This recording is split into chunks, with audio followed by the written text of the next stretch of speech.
না, প্রতিকূর তার কথা বলেছেন। আমি প্রতিকূরের সাথে বিগত দিনেও অনেকবার কথা বলেছি। আমার বিরুদ্ধে প্রতিদ্বন্দ্বিতাও করেছিল 2024 সালে, আপনারা জানেন। ওর বাড়ি ডায়মন্ড হারবার 1 নম্বর ব্লকের বাসুলডাঙ্গা বলে একটা গ্রাম পঞ্চায়েত আছে, সেখানে। তো আমি দীর্ঘদিন ধরে ওকে দেখেছি, ওর কথা শুনেছি। সামনাসামনি আমার কোনোদিন দেখা হয়নি। এবং সিপিএম দলে যে কজন, বিশেষ করে এই প্রজন্মের যারা প্রতিনিধিরা লড়াই করছেন, আমি লড়াই করছেন কথাটা অত্যন্ত সচেতনভাবে ব্যবহার করছি। তার কারণ যেটুকু মিছিল মিটিং হয় এদেরকেই দেখা যায়, বাকি তো সিপিএম খালি টিভির পর্দায় রয়েছে আর সোশ্যাল মিডিয়ায় যত বিপ্লব।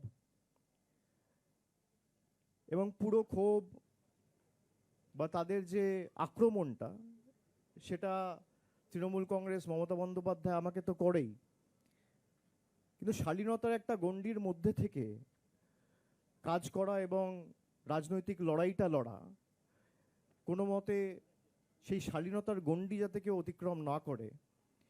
আজকালকার দিনের যারা সিপিএমের প্রতিনিধিরা সোশ্যাল মিডিয়ায় বক্তব্য রাখছেন বা সমাজ মাধ্যমে বা সংবাদ মাধ্যমে যায়, তাদের অনেকের কথা আমি শুনি। ব্যক্তিগতভাবে আমি প্রতিকূরকে দেখেছি কোনোদিন তারা কোনো দলকে আক্রমণ করেনি। এবং বিজেপির বিরুদ্ধে আমাদের যে লড়াই, আমি যদি এসআইআর এর উদাহরণ নিয়ে বলি, যে আজকে এসআইআর বাংলা সহ 12টা রাজ্যে হচ্ছে। এই এসআইআর এর পদ্ধতিগত যে ত্রুটিগুলো রয়েছে, এগুলো নিয়ে যদি কেউ সরব হয়ে থাকে, একমাত্র তৃণমূল হয়েছে। গায়ের জোরে মানুষকে লাইনে দাঁড় করিয়ে জীবিত মানুষের নাম গায়ের জোরে কেটে দেওয়া। বাংলার ক্ষেত্রে নিয়ম আলাদা, বিহারের ক্ষেত্রে নিয়ম আলাদা। এই দ্বিচারিতা তো হতে পারে না। এর বিরুদ্ধে তৃণমূল কংগ্রেস যেভাবে কোর্টে, মাঠে, পার্লামেন্টের ভিতরে বাইরে লড়াই করেছে, সিপিএমও তো একটা রাজ্যে ক্ষমতায় রয়েছে।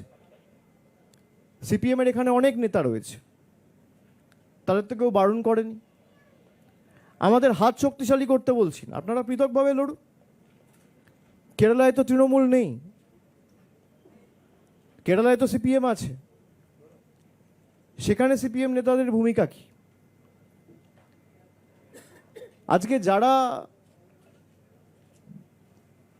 লেফট আইডিওলজি, বামপন্থার আদর্শ নিয়ে কথা বলে, নিজেদের বামপন্থী বলে দাবি করে, সিপিএমের আইডিওলজিটা কি?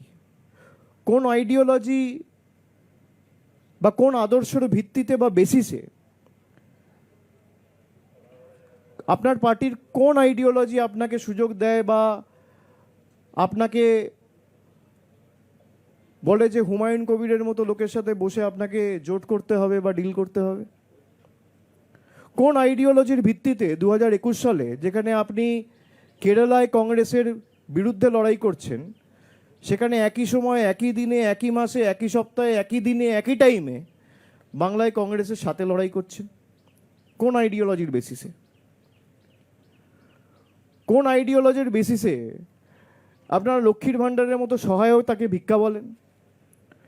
কোন আইডিওলজির বেসিসে একটা প্রান্তিক মানুষকে, যে সরকার চাল ডাল আর্থিক সাহায্য সহযোগিতা পৌঁছে দিচ্ছে, তাদেরকে ভিক্ষুক বলেন বা ছোট করে খাটো করে দেখেন?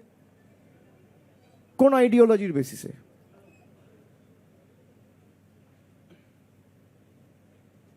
সিপিএম এর আইডিওলজি কি? অনেকে জিজ্ঞেস করে তৃণমূলের আইডিওলজি কি। আমাদের আইডিওলজি ওয়েলফেয়ারিজম। একটা প্রান্তিক মানুষকে সহযোগিতা, সাহায্যের হাত বাড়িয়ে দেওয়া, গ্রামের একদম প্রান্তিক এলাকায় যে দাঁড়িয়ে আছে সেও যেন পরিষেবা থেকে বঞ্চিত না হয়। মমতা ব্যানার্জি অপরাধ করেছেন, আমাদের সরকার অপরাধ করেছেন লক্ষ্মীর ভাণ্ডার দিয়ে। রাজ্যটাকে নাকি দেউলিয়া করে দিয়েছে। 34 বছর যারা ক্ষমতায় ছিল, ঋণের পরিসংখ্যান ছিল 2,04,000 কোটি টাকা। কাউকে তো ভাতাও দেননি, 2টো মাল্টি সুপার স্পেশালিটি হাসপাতাল করেননি, 4টে বিশ্ববিদ্যালয় করেননি। কোন আইডিওলজির বেসিসে আপনি কম্পিউটার বন্ধ করেন? আইডিওলজিটা কি আমি জানতে চাইছি। আমার আইডিওলজি, আমাদের দলের আইডিওলজি আমাদের বলে যে কোনো মানুষকে পরিষেবা পৌঁছে দেওয়া, আর্থিক সাহায্য হোক, যেটুকু আমাদের সামর্থ্য রয়েছে, সীমাবদ্ধ ক্ষমতা রয়েছে, তার বেসিসে যতটুকু আমরা পারবো আমরা মানুষের পাশে দাঁড়াবো। মমতা ব্যানার্জি সরকার দাঁড়িয়েছে, অর্থ সরাসরি মানুষের হাতে পৌঁছে দিয়েছে। আপনাদের গাত্রদাহ কেন, গায়ে জ্বালা কেন? আমি দুদিন ধরে সংবাদ মাধ্যম দেখছি, সেখানে প্রতিকূলকে বলা হচ্ছে তৃণমূলের সাথে ডিল করেছে। ডিলটা কি?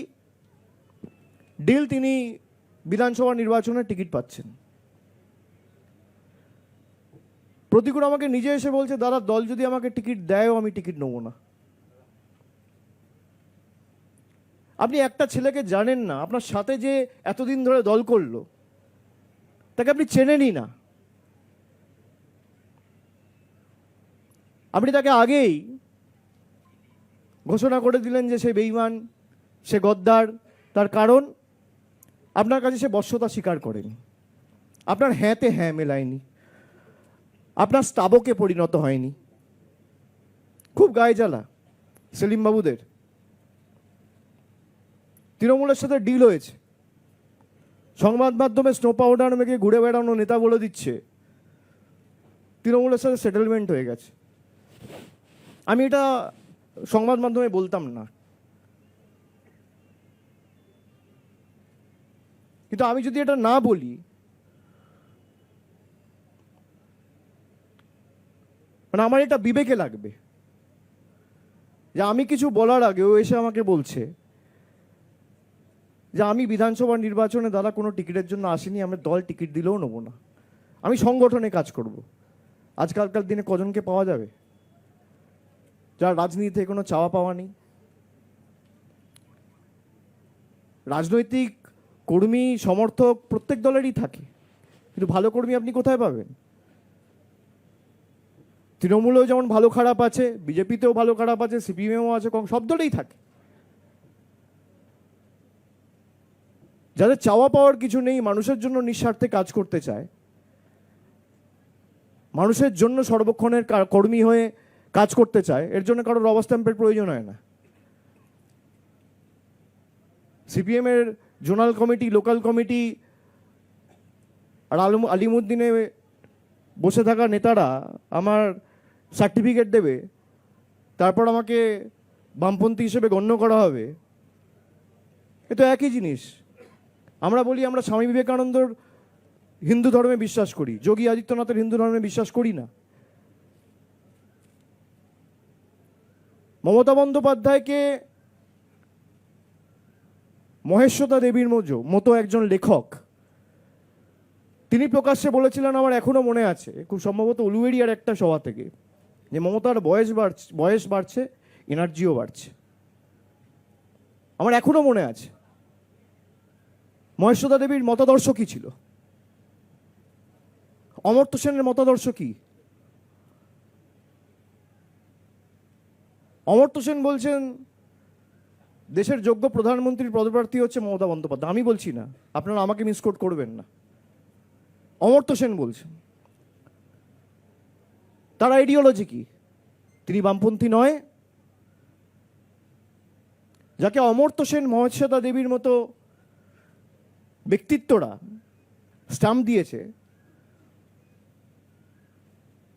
তাকে মোহাম্মদ সেলিমের স্ট্যাম্পের জন্য অপেক্ষা করতে হয় না। যারা তৃণমূলের আইডিওলজি নিয়ে কটূক্তি করে, ব্যঙ্গ বিদ্রুপ করে, সে তৃণমূল দলটার কোনো আইডিওলজি নেই। আমার আইডিওলজি ওয়েলফেয়ারিজম। একটা গ্রামে যদি আগুন লাগে, কাউকে পান না পান, ফায়ার ব্রিগেডে প্রথম ফোনটা করবে তৃণমূলের সেই পঞ্চায়েতের নেতা বা কর্মী। এটাই আমার আইডিওলজি। কারোর বাড়িতে কোনো বয়স্ক মানুষ যদি কোনো ব্যাধিতে আক্রান্ত হয়ে রাত্রিবেলা অ্যাম্বুলেন্সের প্রয়োজন হয়, অ্যাম্বুলেন্সটা ডাকবে যে সে তৃণমূলের কর্মী বা নেতা। এটাই আমার আইডিওলজি।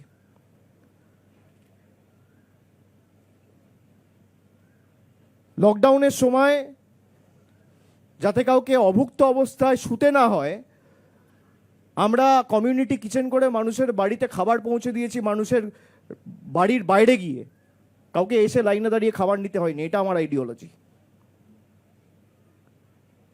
নারী ক্ষমতায়নের কথা অনেকে বলেছে, মানুষকে সে নারী ক্ষমতায়নের মডেলকে বাস্তবায়িত করেছেন মমতা বন্দ্যোপাধ্যায়। 1500 টাকা করে লক্ষ্মীর ভাণ্ডার মহিলাদের ব্যাংক অ্যাকাউন্টে সরাসরি ডিবিটি করে, এটা আমার আইডিওলজি।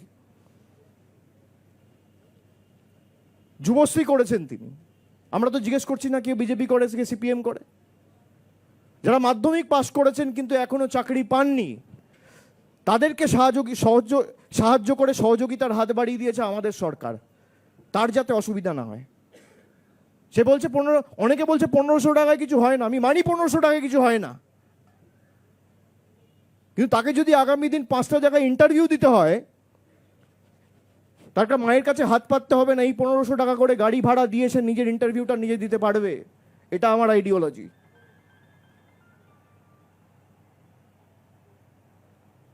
1500 টাকায় কি হয়? 1500 টাকায় হয়তো কিছু হয় না, কিন্তু 5 বছরের জন্য তাকে 1500 টাকা করে দেওয়া, বছরে 18,000 টাকা, 5 বছরে 90,000 টাকা। যারা বলছে তারা 9,000 টাকা দিয়েছে, 900 টাকা দিয়েছে, 90 টাকা দিয়েছে মানুষকে। এই 2,04,000 কোটি টাকা ঋণের হিসাব কোথায়? আপনি মমতা বন্দ্যোপাধ্যায় সরকারের আমলে একাধিক উন্নয়নমূলক প্রকল্প, পরিকাঠামোগত উন্নয়ন, রাস্তাঘাট, আলো, জলের প্রকল্প, ইলেকট্রিফিকেশন, গ্রামে গ্রামে বিদ্যুৎ পরিষেবা, এগুলো তো দেখেছেন। সিপিএম আমলে হয়েছে কি? প্রতিকূলতা তো সিপিএম ক্ষমতা থেকে যাওয়ার পর কার্যত রাজনীতিতে আসার সুযোগ পেয়েছে। ওর বয়স তো বেশি না, আমার থেকে ছোট, 5 বছরের। কিন্তু হঠাৎ করে বলে দেওয়া হলো ডিল করে নিয়েছে। ডিল কি? আমি বলার আগে আমায় বলেছে। ঋতব্রত বন্দ্যোপাধ্যায় যখন এসেছিল, চাওয়া পাওয়ার জন্য আসেনি। কানাইয়া কুমারের মতো ছেলে চলে গেছে কংগ্রেসে, সব ধান্দাবাজ। আর যাদের অঙ্গুলি হেলনে 35% ভোট বিজেপিতে ট্রান্সফার হয়েছে, তারা ধোয়া তুলসী পাতা। তারা জবে থেকে দল চালাচ্ছে, সিপিএম চালাচ্ছে, সিপিএম এর 40% ভোট। 2016 সালে সিপিএম এর কজন বিধায়ক ছিল? কি এমন জাদুকাঠি 4%, 5% ভোটে নেমে গেল 3 বছরের মধ্যে 2019 সালে? যাদের কারণে আজ সিপিএম শূন্য, তারা আজকে অন্যকে আক্রমণ করে ব্যক্তি আক্রমণে নেমেছে। আয়নায় নিজের মুখটা দেখা উচিত। কার সাথে লড়বেন আগে ঠিক করুন। যারা বিজেপির কথায় উঠছে বসছে, বিজেপির থেকে টাকা নিয়ে বাংলায় আগুন জ্বালানোর চেষ্টা করছে, তাদের সাথে রথের অন্ধকারে মিটিং। 2021 সালে একই জিনিস করেছিল, 2026-এও একই জিনিস। এত বড় রেজিমেন্টেড পার্টি, কখনো আব্বাস সিদ্দিকী, কখনো নৌশাদ সিদ্দিকী, কখনো হুমায়ুন কবির। লজ্জা লাগে না? আপনারা তৃণমূলের আইডিওলজি নিয়ে ব্যঙ্গ বিদ্রুপ করেন।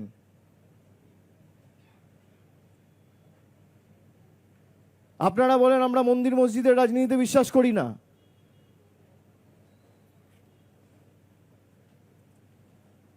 যারা এই বড় বড় কথা বলে, প্রশ্ন করে, অন্যকে ব্যঙ্গ বিদ্রুপ করে, ছোট করে, খাটো করে দেখায়, তাদেরকে বলবো আয়নায় মুখ দেখুন। আর অন্য দলেরও যারা অনেক তরুণ প্রজন্মের প্রতিনিধিরা, যারা এক বুক আশা, আকাঙ্ক্ষা, স্বপ্ন নিয়ে রাজনীতিতে এসছেন, তাদেরকে বলবো তৃণমূলে আসুন। যতদিন আমি আছি, কতদিন আমি রাজনীতি করব আমি জানি না। আর সে কি মানে আমি তো দলে একটা ঊর্ধ্বসীমার কথা বলেছি। I have to lead by example. মানুষ যতদিন বাঁচবে সে তো রাজনীতি করে না, তাকে তো অন্য কিছু করতে হতে পারে। তার মানে আমি কালকেই ছেড়ে দিচ্ছি, পাওয়ার কোনো প্রশ্ন নেই। কিন্তু যতদিন আমি আছি, মানুষ কতদিন বেঁচে আছে, কাল কি হবে, পরশু কি হবে, তো ভগবানের হাতে। আপনারা কেউই বলতে পারবেন না, আমিও বলতে পারবো না। আমি অন্তত সুযোগ করে দেবো আমার যতটুকু সামর্থ্য রয়েছে। এবং আমাদের দলনেত্রী বারে বারে আগামী প্রজন্মকে সরাসরি রাজনীতিতে এসে কাজ করার আহ্বান জানিয়েছে, তিনি সুযোগ করে দিয়েছেন। আপনারা দেখেছেন তৃণমূল যুব কংগ্রেসের দায়িত্বে থাকা সায়নী ঘোষকে তৃণমূল কংগ্রেস সুযোগ দিয়ে পার্লামেন্টে পাঠিয়েছে। একাধিক যুব সমাজের প্রতিনিধি। আমি যখন 14 সালে গেছি তখন আমার বয়স কার্যত 26 বছর, 12 বছর আগে। তো অনেককে সুযোগ দিয়েছে। দেবাংশুর মতো ছেলেকে আমরা গত ইলেকশনে তমলুক থেকে প্রার্থী করেছিলাম। 2016তেও 2021এও একাধিক যুব সমাজের প্রতিনিধি, নতুন পুরনো সংমিশ্রণেই একটা দল সমৃদ্ধশালী হয়ে ওঠে। তো আমি সকলকে আহ্বান করব যে আসুন সবাই মিলে যদি সমাজকে আরও শক্তিশালী করতে হয় এবং বিজেপির এই সাম্প্রদায়িক উস্কানি এবং বৈষম্যবাদী এবং বিভাজনের রাজনীতি থেকে যদি মুক্তি দিতে হয়, বাংলায় যেভাবে মমতা বন্দ্যোপাধ্যায় লড়াই করেছে ভারতবর্ষের কাছে মডেল। গতকালও তো আপনারা দেখেছেন এসআইআর নিয়ে সুপ্রিম কোর্ট যে রায় দিয়েছে, কোথাও তো ভাই ইলেকশন কমিশনার সিইওর উপর অনাস্থা রয়েছে, সেই জন্য জুডিশিয়াল অফিসারদের অ্যাপয়েন্ট করার কথা বলা হয়েছে, নাহলে করবে কেন? অন্য জায়গাতেও হচ্ছে। আমরা এই কারণে বলেছিলাম যে এই হঠকারী সিদ্ধান্তের বিরুদ্ধে আমরা। আজকে আপনাকে তো পেছোতেই হচ্ছে। 14 তারিখ লিস্ট বেরোনোর কথা ছিল, এখন বলছে 28 তারিখ বেরোবে। কালকে বলেছে 28 তারিখ কিছু বেরোবে, যেগুলো বেরোতে পারবে না 28 তারিখ সেগুলো পরবর্তীকালে বেরোবে কেস ক্লিয়ার হওয়ার পরে। তো সময় তো লাগছে। আপনি বলেছিলেন 2 মাসে করবো, নেই করতে করতে 4 মাস লেগে গেল। এটাই যদি 2 বছর ধরে করতেন কোনো অসুবিধা ছিল না, কেউ বারণ করেন। সময় নিয়ে আপনি করুন। বাকি আপনাদের কারোর প্রশ্ন থাকলে বা প্রতিকূলকে যদি কিছু প্রশ্ন করতে চান।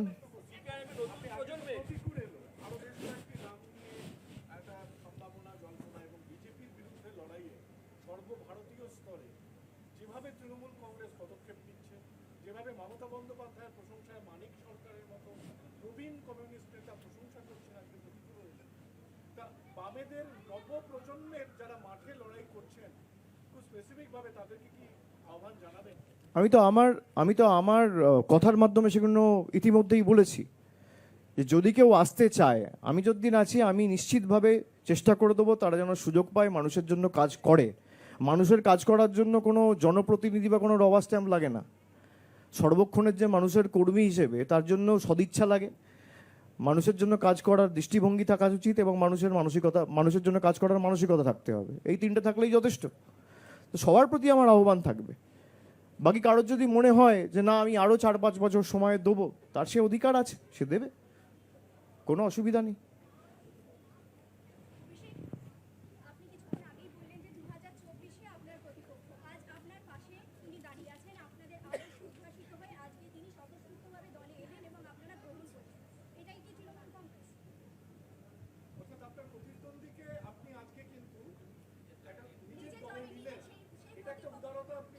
আমার কোনো উদারতা নেই, না আমার কোনো উদারতা নেই। এটা আমার উদারতা কেন হবে? আপনারা আমাকে মহান ভাবছেন, কোনো কারণ নেই আমাকে মহান ভাববার। আমি প্রতিকূলকে ধন্যবাদ জানাবো যে সাহস দেখিয়ে সিপিএমের ওই বেড়াজাল ভেঙে ও তৃণমূলে এসে আমার সাথে কথা বলেছে, আমি তার জন্য ওকে ধন্যবাদ জানাবো। আমার উদারতার কি আছে? সমীর প্রতিতুণ্ডু আজকে নেই, আমার বিরুদ্ধে উনি 2014 সালে প্রার্থী হয়েছিলেন। আমি যখন রাজভবনের বাইরে ধর্ণা করছিলাম তখন সমীর প্রতিতুণ্ডু সেই মঞ্চে এসে বলেছিলেন অভিষেক যে বলছে যে ধর্ণা করছে যে ইস্যু নিয়ে 100 দিনের কাজ নিয়ে আমি তাকে সমর্থন জানাই। আমার উদারতা, তার উদারতা, তিনি এসছেন। তো আমার কোনো এখানে উদারতা দেখানোর ব্যাপার নেই, আমার ক্রেডিট চাই না। এগুলো অন্যান্য দলে যারা করে, যারা লাইমলাইটে থাকার জন্য করে, তারা এসব বলে যে আমার উদারতা। কোনো উদারতা নেই। কিসের উদারতা? সে আজকে চাইলে সেখানে থাকতেই পারতো, একইভাবে চলতো। মানুষেরও তো একটা প্রাইম রয়েছে। আজকে তার বয়স হয়তো 34-35, 10 বছর পর 45 হবে। কাজ বয়সের সাথে সাথে মানুষের কর্মক্ষমতা কমে। আমি যে ইস্যুগুলো নিয়ে দলে প্রতিবাদ করেছি তার যদি কোনো সুরাহা সমাধান না হয়, তাহলে আমার প্রতিবাদ করার অধিকারটুকুও থাকবে না। আমি প্রতিবাদ করলে আমাকে বেঈমান বলা হবে। সেই সৎসাহস প্রতিকূল দেখিয়েছে, আমি ধন্যবাদ তাকে জানাই।